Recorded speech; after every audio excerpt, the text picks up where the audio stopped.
আপনাদের উদ্দেশ্য হাসিল করার জন্য যাকে তাকে ট্যাগ দিচ্ছেন, যার তার বিরুদ্ধে মামলা দেখছেন। এই পথ থেকে যদি আপনারা ছুটে আছেন, আপনাদের পরিণতি ভয়াবহ কথা দিলাম। আপনারা জনগণের রাস্তা নাই, প্রশাসনের রাস্তা নাই। আজকে আজকে কোন খুনের রাজ্যে বাংলাদেশ পরিণত হয়েছে। এই অবস্থার মধ্য দিয়ে একই দেশ চলতে পারে না। এই গুম খুন ধর্ষণের বাংলাদেশে আজকে মৌলানা ভাসানী তার যে আদর্শ সেটি অত্যন্ত প্রাসঙ্গিক হয়ে দাঁড়িয়েছে।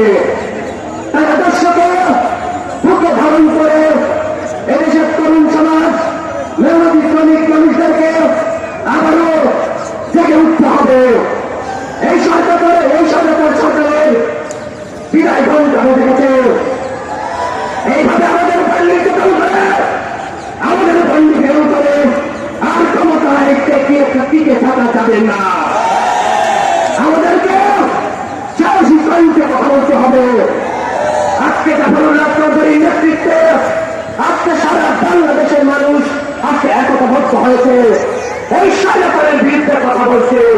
তার সূচনা এই শহীদুল্লাহ থেকে আসতে শুরু হলো। বাংলাদেশ ছাত্র অধিকার পরিষদ সবসময় রাজপথে ছিল। যে কোনো সরকারের বিরুদ্ধে আন্দোলনে, যে কোনো নৈপক্ষে আন্দোলনে সবসময় বাংলাদেশ ছাত্র অধিকার পরিষদ অগ্রণী ভূমিকা রাখবে। ধন্যবাদ সবাইকে।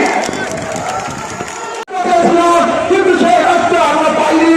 সাংবাদিক ভাইয়ের আজকে 5 দিন সেশনের কথা, আজকে 5 দিন সেশনের সেই 70 দিন যাবৎ সেই শ্রমিকরা দেশ আমাদের সামনে অবস্থান করেছে। কেন করেছে? তারা বাঁচার মৌলিক দাবিতে তারা বেঁচে থাকার জন্য তাদের কিছু অর্থ চেয়েছে। এখানে তারা বস্তুনিষ্ঠতার জন্য অংশগ্রহণ করেনি, তারা অংশগ্রহণ করেছে তাদের বাঁচার দাবিতে।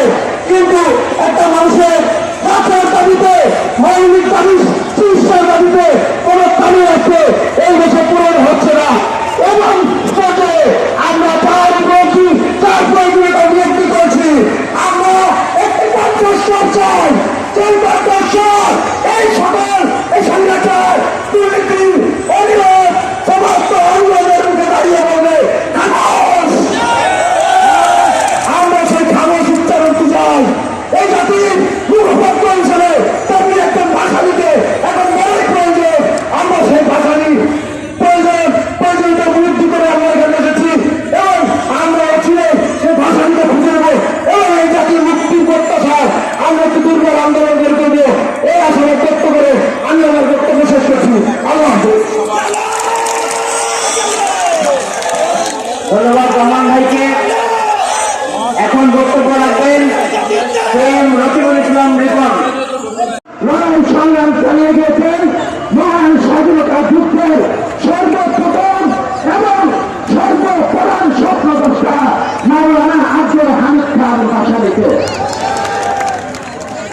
আমরা দেখেছি মাওলানা আব্দুল হামিদ খান ভাসানীর আদর্শ আজ কোন সংগঠন অনুসরণ করছে না। বাংলাদেশের একমাত্র একটি ব্যক্তি আমার খুঁজে করেছে, যিনি জন্ম থেকে মৃত্যু পর্যন্ত মাওলানা ভাসানী যেমন ক্ষমতার সাথে আপোষ করেনি, সবসময় নির্যাতিত নিপীড়িত মানুষের পক্ষে ছিলেন, এমন একজন জীবন্ত ভাসানী আছে আমাদের আজকের অনুষ্ঠানের সংগ্রামী সভাপতি ডাক্তার জাফরুল্লাহ। আজকের জীবন্ত ভাসানী এই ঐতিহাসিক শহীদ মিনার থেকে ডাক দিয়েছেন। যুদ্ধ শুরু হয়ে গেছে বন্ধুগণ।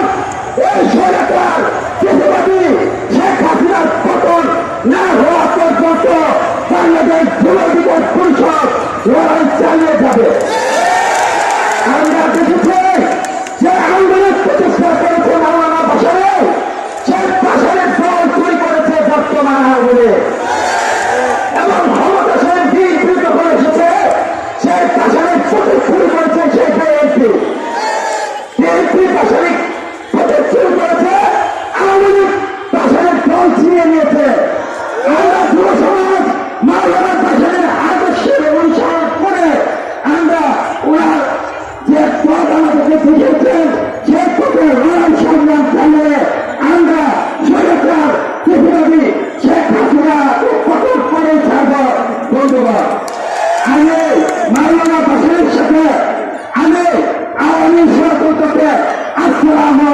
বলে বিদায় জানাচ্ছি। ধন্যবাদ সকলকে। আজকের এই সভায় সম্মানিত সভাপতি এবং শহীদ মিনারে উপস্থিত বিভিন্ন সংগঠনের নেতৃবৃন্দ, প্রতিনিধি এবং বিভিন্ন অঞ্চল থেকে আসা ছাত্র, শ্রমিক এবং নানা পেশার যে জনগণ আজকে এখানে একত্রিত হয়েছেন, তাদের সকলকে আমাদের সংগঠন গার্মেন্টস শ্রমিক সংহতির পক্ষ থেকে এবং গণসংহতি আন্দোলনের পক্ষ থেকে লাল সালাম। বন্ধুরা, আজকে এই জমায়েতের একটা বড় অংশ এই দেশের মেহনতি মানুষ, শ্রমজীবী মানুষ। আমরা জানি এই দেশের শ্রমজীবী মেহনতি মানুষ যারা ঢাকা শহর সহ বিভিন্ন বিভাগীয় শহরে আজকে কাজের খোঁজে জমায়েত হয়েছে, সেই মেহনতি শ্রমজীবী মানুষের শেকড় হচ্ছে 64 জেলার গ্রামে গঞ্জে প্রত্যন্ত অঞ্চলে।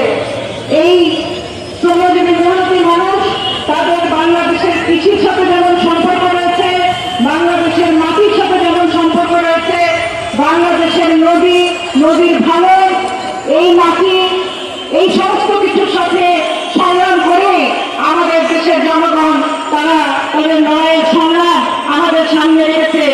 এই দেশের মেহনতি শ্রমজীবী মানুষের বিপদের সময় যেই নেতা আমাদের পথ দেখিয়েছেন তিনি বলছেন জনতা মাওলানা ভাসানী।